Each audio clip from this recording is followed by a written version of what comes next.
Bismillahirrahmanirrahim. Assalamualaikum warahmatullahi wabarakatuh.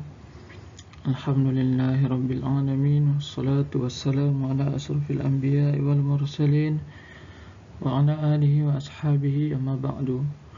Alhamdulillah, kita bersyukur kepada Allah Subhanahu wa ta'ala atas segala nikmat yang telah Allah berikan kepada kita.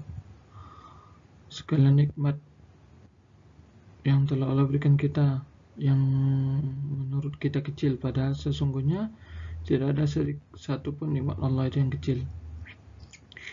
Ya, nikmat sehat, nikmat waktu, nikmat kesempatan, sehingga Allah berikan kesempatan kita untuk belajar pada hari ini.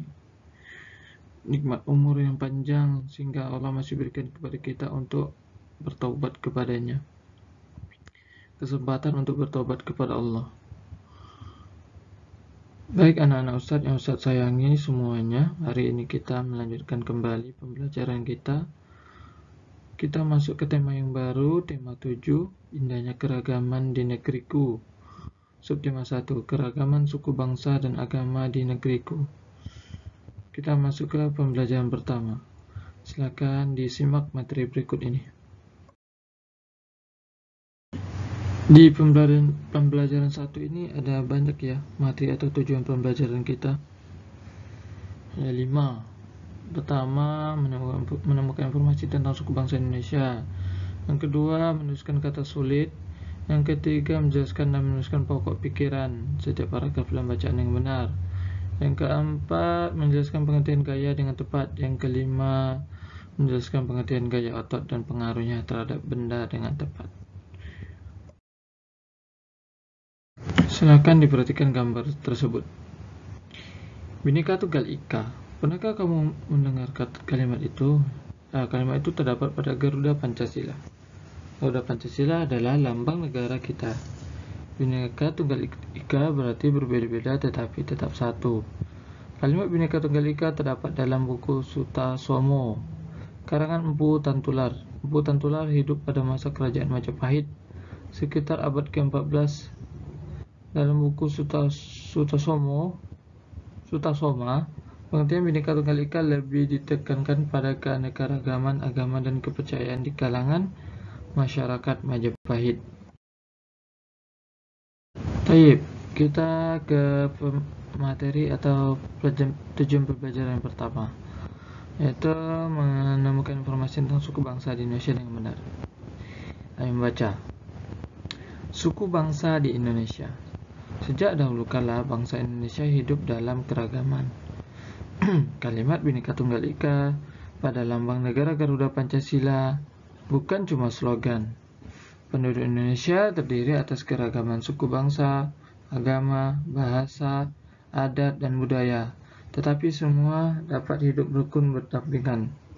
Berdasarkan hasil sensus Badan Pusat Statistik tahun 2010, bangsa Indonesia terdiri atas 1.331 suku. Berdasarkan sensus itu pula, suku bangsa terbesar adalah suku Jawa yang meliputi 40,2% dari penduduk Indonesia.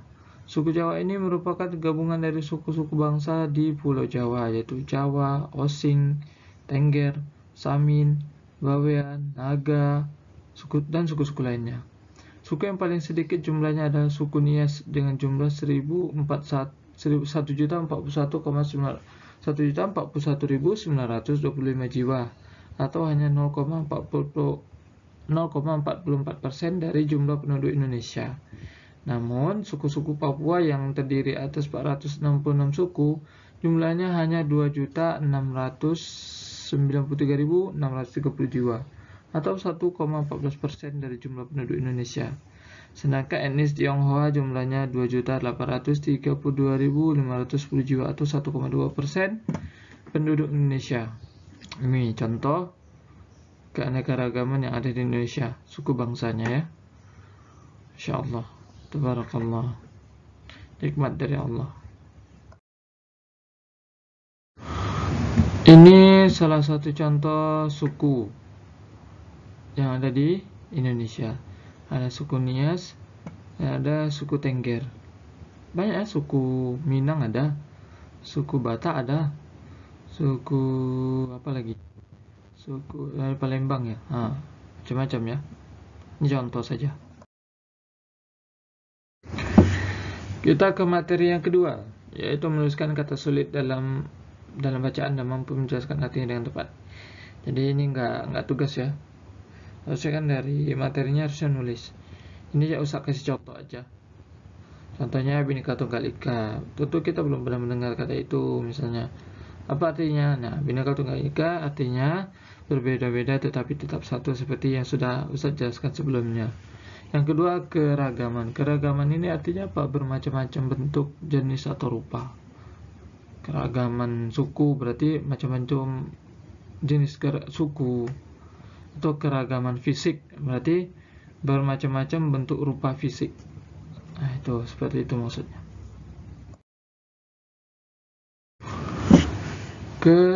Kita ke materi yang ketiga, yaitu menuliskan pokok pikiran setiap paragraf dalam bacaan dengan benar.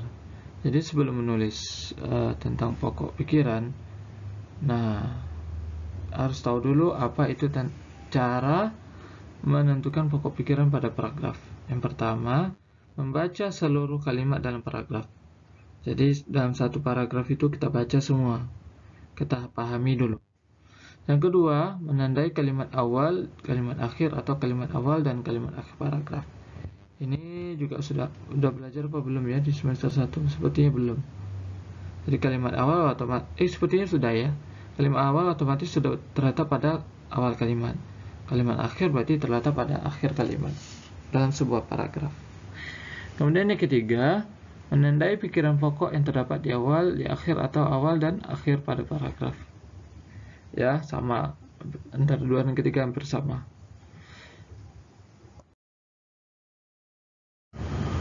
Kemudian kita masuk ke materi yang keempat, yaitu menjelaskan pengertian gaya dengan tepat. Perhatikan gambar bendi, pedati sapi, dan pedati kerbau di samping. Dapatkah kamu melihat persamaan dari ketiga alat transportasi tradisional tersebut? Ya, bisa. Ada banyak persamaan. Salah satunya adalah ketiga alat transportasi tersebut menggunakan binatang yang sama menarik beban berupa bendi atau pedati. Tuh. Mereka sama-sama menarik. Ya. Ayo mencoba. Jadi ini ada sedikit percobaan yang antum bisa lakukan di rumah. Ini percobaan sederhana. Ya. Percobaannya apa? Yaitu yang pertama, dorong meja belajarmu pelan-pelan hingga bergeser sedikit lalu tarik ke posisi semula. Kalau misalnya nggak ada meja, boleh kursi. Ya, boleh kursi.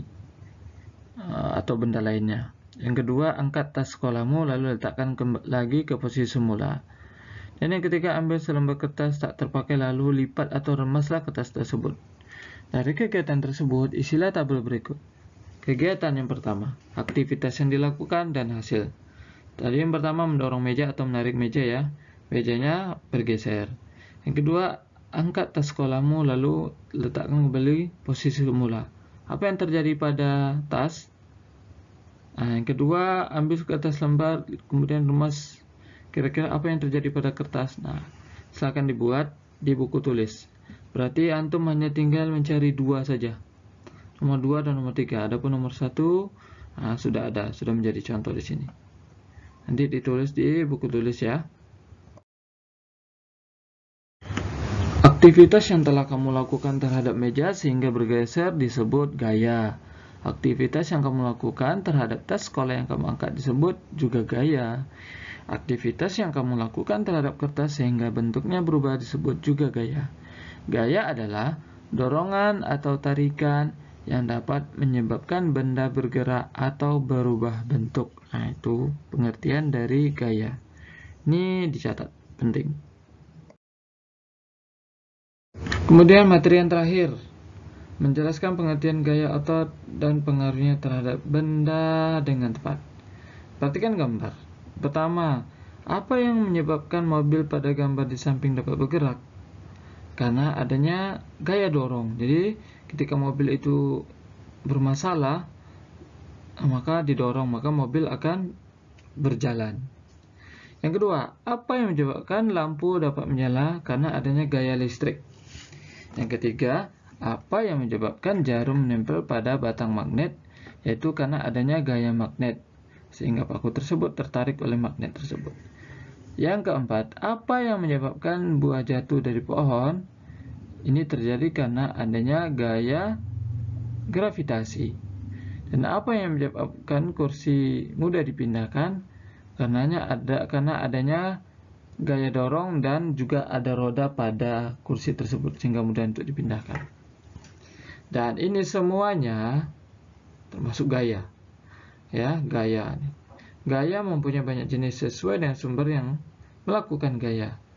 Macam-macam gaya diantaranya seperti yang sudah disebutkan tadi, ada gaya otot, gaya listrik, gaya magnet, gaya gravitasi, dan gaya gesek. Adapun pada kursi ini disebut gaya gesek. Dia akan bergeser bagian bawahnya itu, dia bergesek. Itu disebut gaya gesek.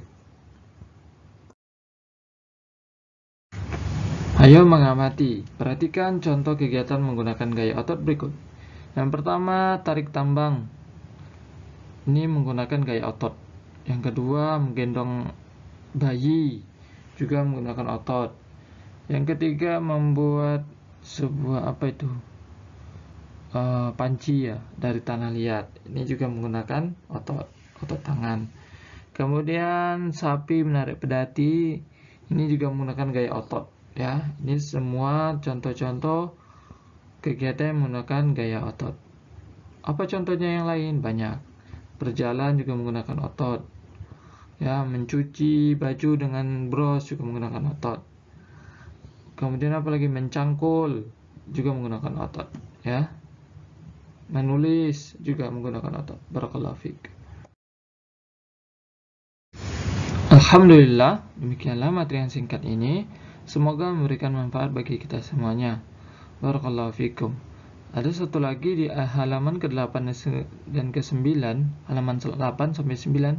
Silakan dibaca masing-masing cerita tersebut. Agar antum suka membaca. Banyak membaca, banyak tahu, banyak ilmu.